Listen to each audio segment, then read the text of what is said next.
This is the I Am Rapaport podcast. We're going to do this all the way through. 30 minutes, nonstop, no fact-checking, no nothing. Just me. G. Monetti is not here in the Gloom Tomb recording with me. This is the I Am Rapaport podcast, and you know what it is.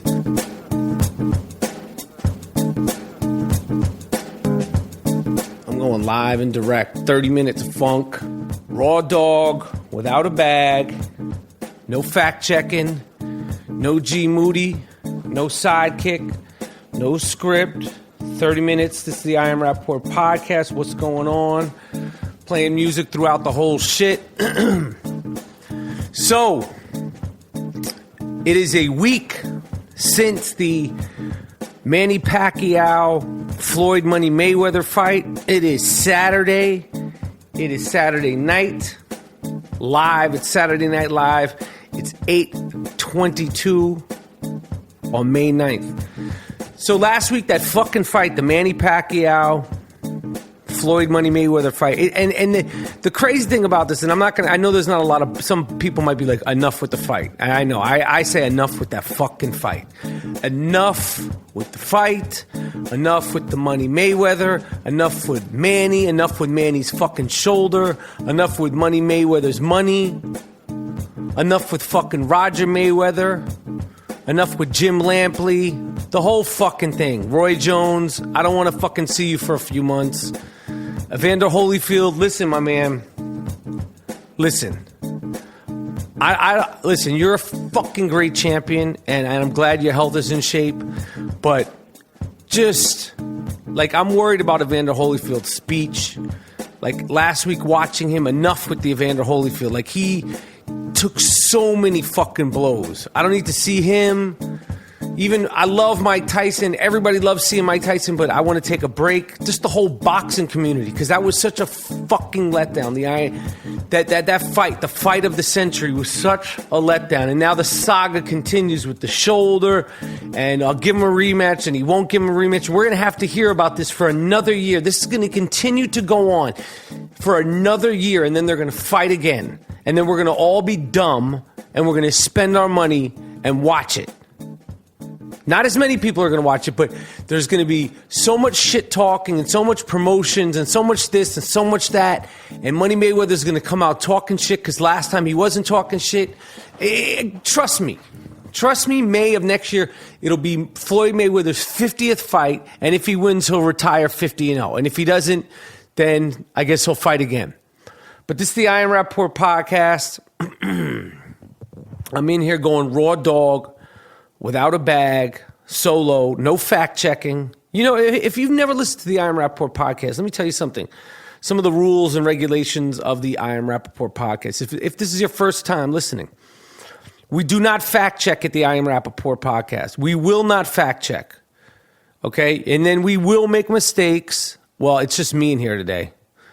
Sometimes, if you've never heard the show, I rock with my partner, Gerald Moody, G Moody, who's not with me tonight. So we don't fact check.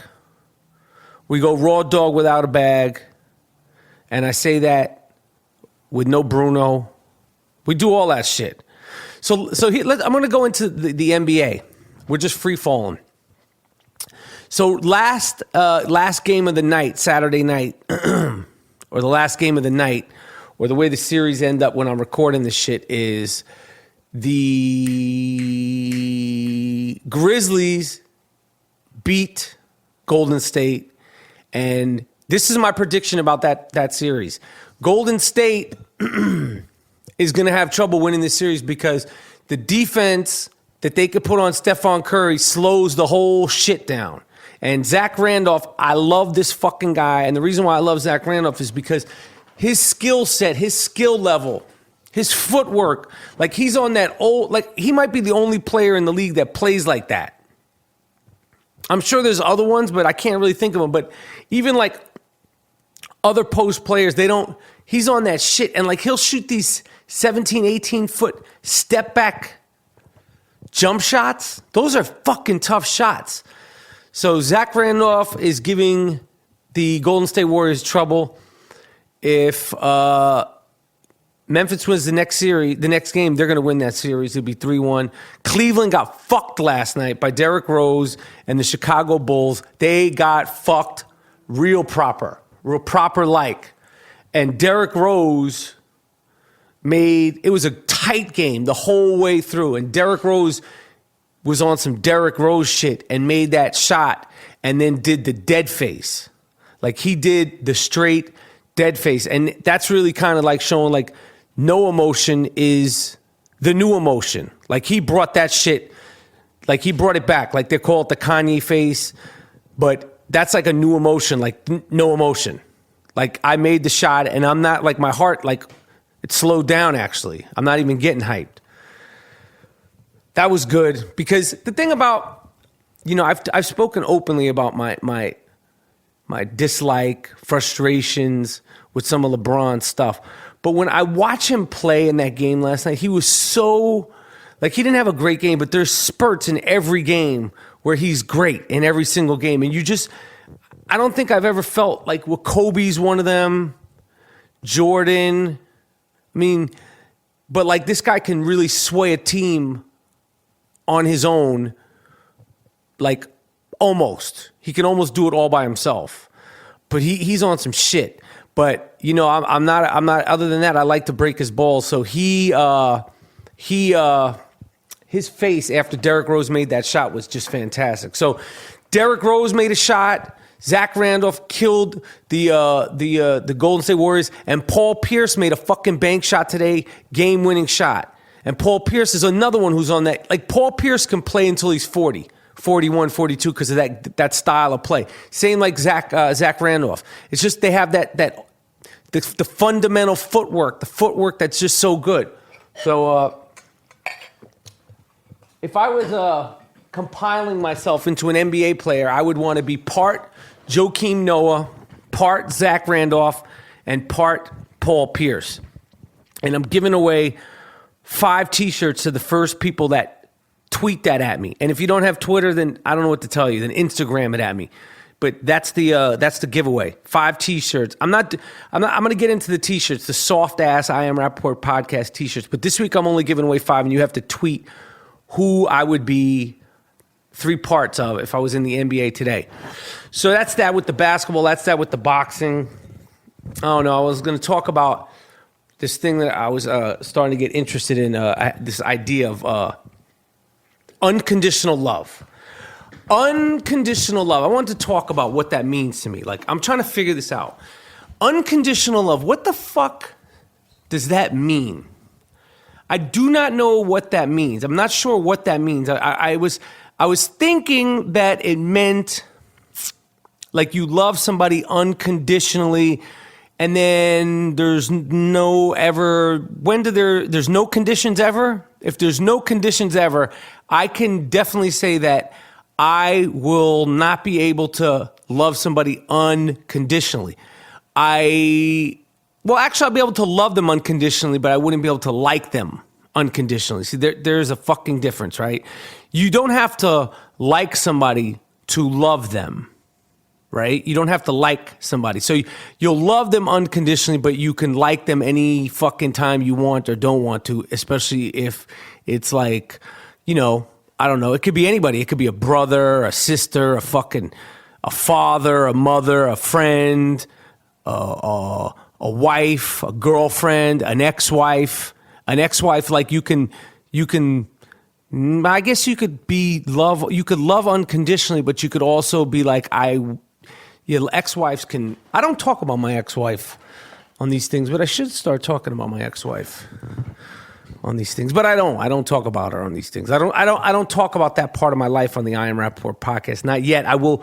Maybe someday I'll feel comfortable and confident in it. Anyway, this is the I Am Rapaport podcast, rocking live. I don't know who's been in there. Giving away 5 T-shirts. And I got a humongous Snapple refrigerator to give away. Okay? Not a humongous, a mini Snapple refrigerator. I have one. I've shown pictures on my Instagram and on my Twitter and on my Facebook. I've shown pictures of this. And no one really seems to be going out of their way to win. I'm going to send the thing to you. It's like 60 pounds. It's small. It's like it'll be great in an office.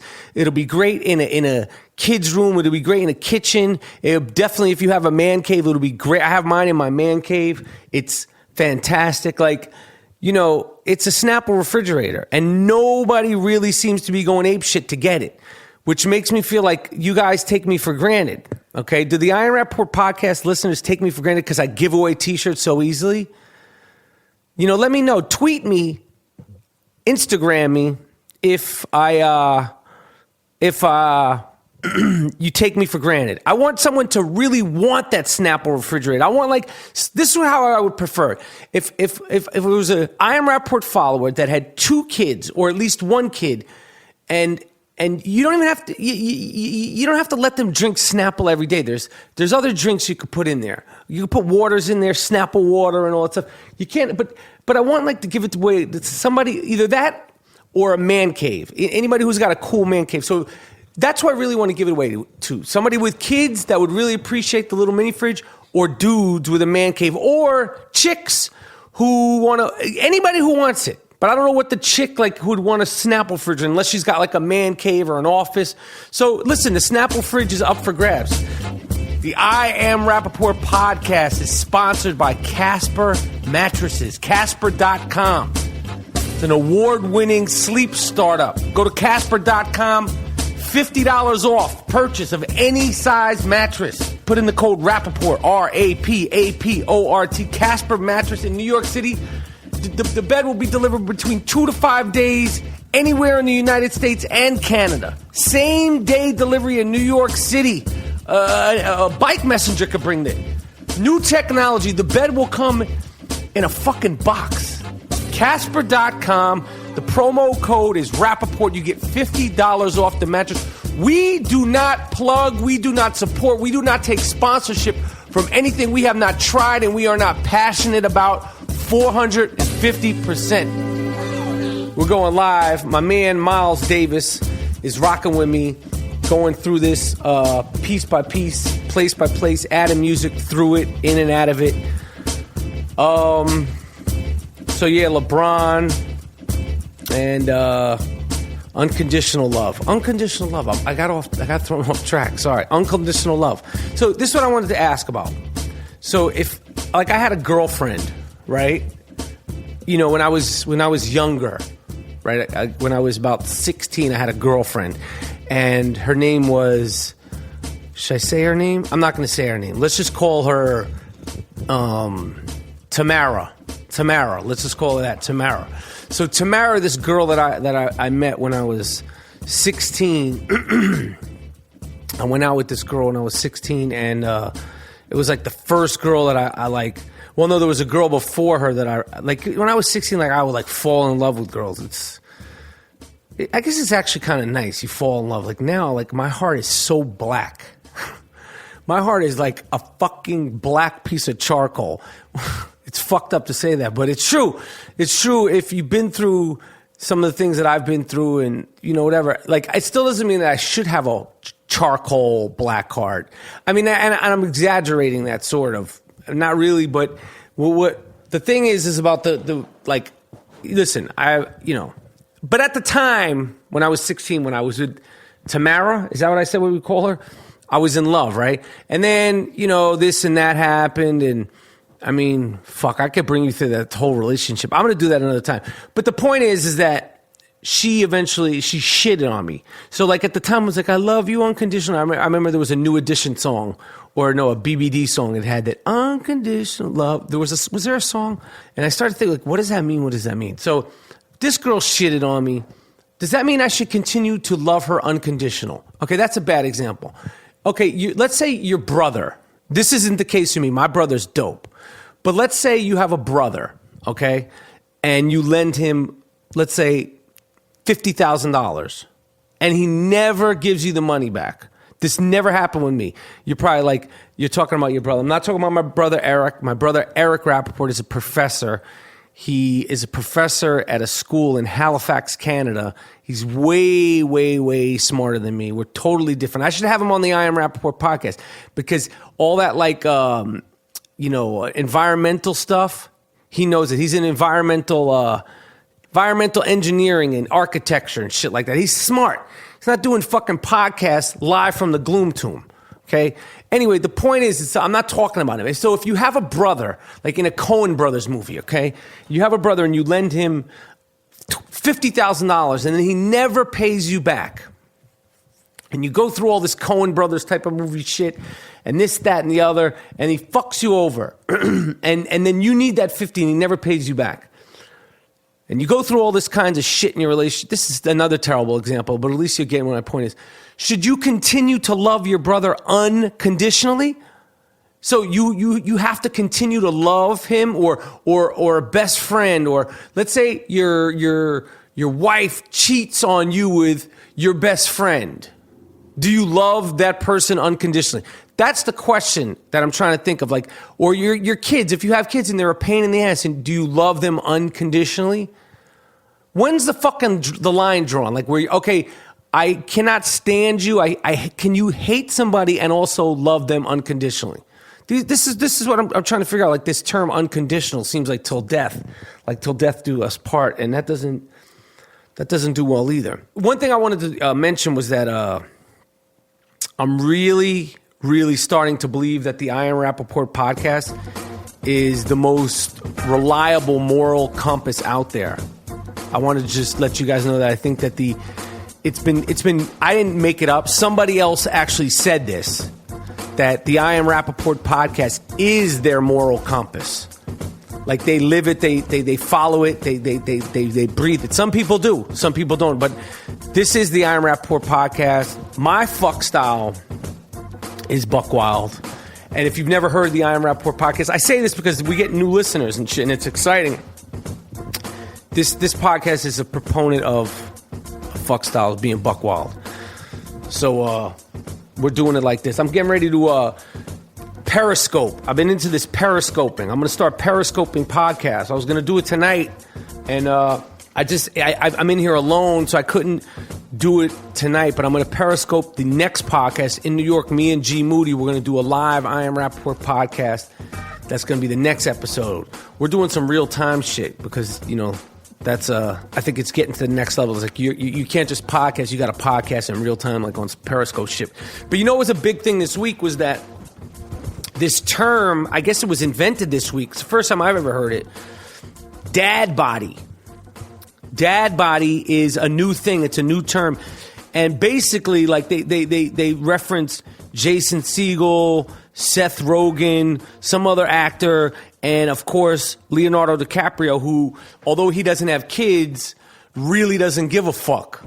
And nor should he give a fuck about how his body is, because he's Leonardo DiCaprio. Like, he doesn't give a fuck. And that's beautiful, because Leonardo DiCaprio is so G. I've talked about Leonardo DiCaprio on the I Am Rapaport podcast.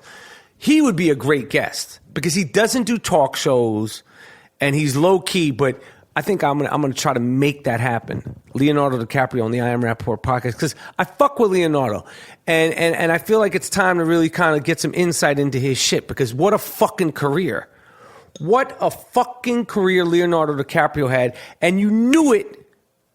You knew it the first time you saw him in This Boy's Life. When I saw Leonardo DiCaprio in This Boy's Life, you knew you were seeing something special.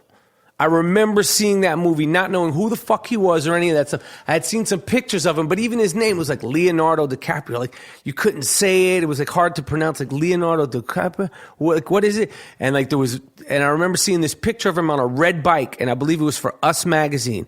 And I was like, this guy, I don't know, there's something about this guy. And then I saw him in This Boy's Life, and he killed that shit. He killed that shit. With Robert De Niro and Ellen Barkin, sorry, Jesus Christ.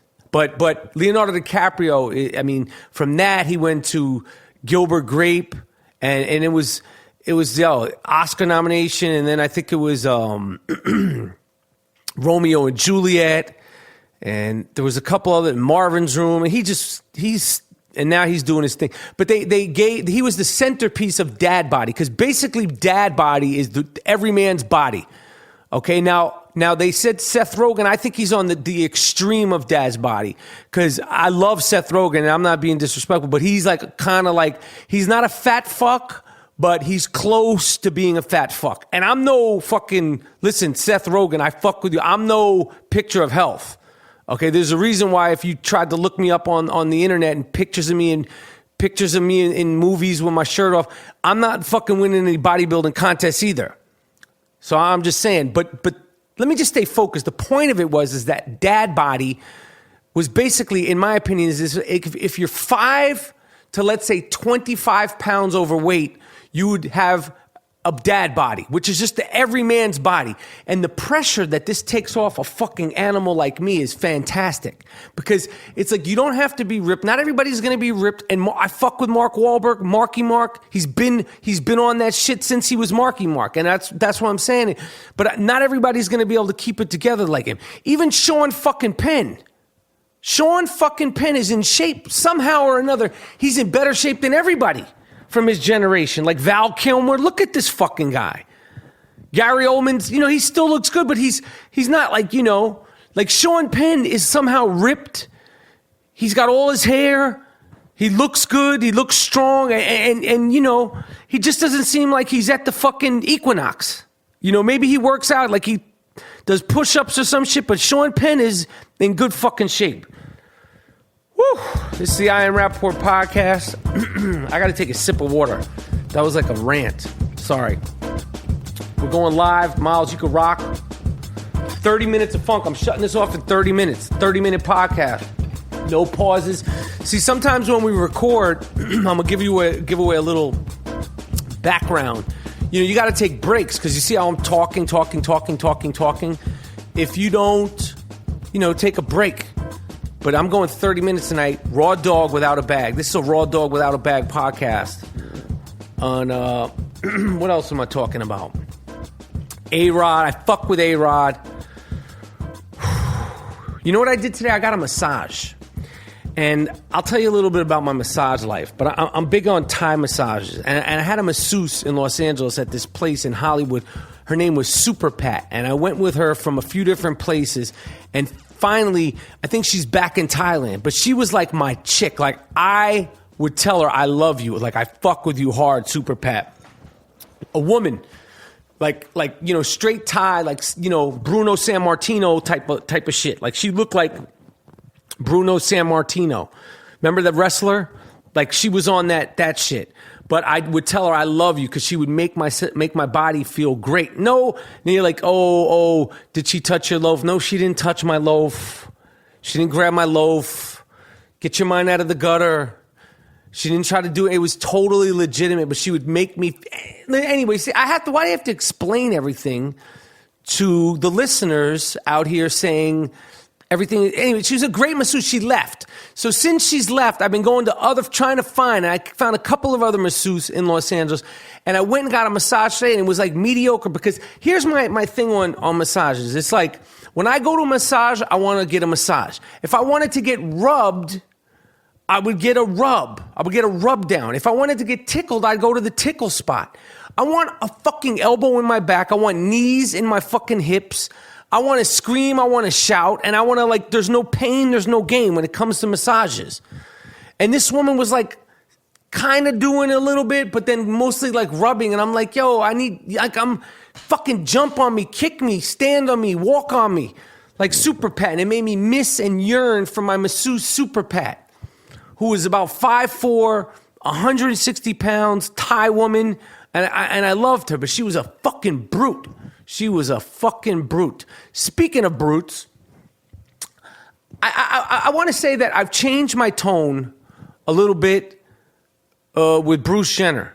Bruce Jenner, who me and my sidekick, Gerald Moody, we said was probably the number one candidate for Man of the Year, Woman of the Year, or Person of the Year, whatever she or he preferred, or whatever his people prefer. You could get Man of the Year, Person of the Year, or Woman of the Year.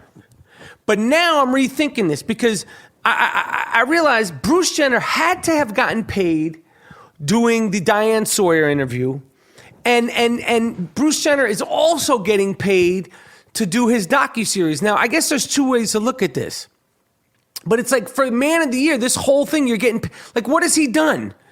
I don't know. I mean, I know it's brave that he's come out, and it's I get all that.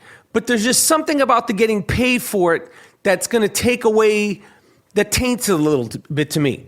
Not to say that it taints the brave and the sincerity and I mean, really kind of like the course of Bruce Jenner's life has changed forever. The trajectory, the amount of his story has taken a right turn.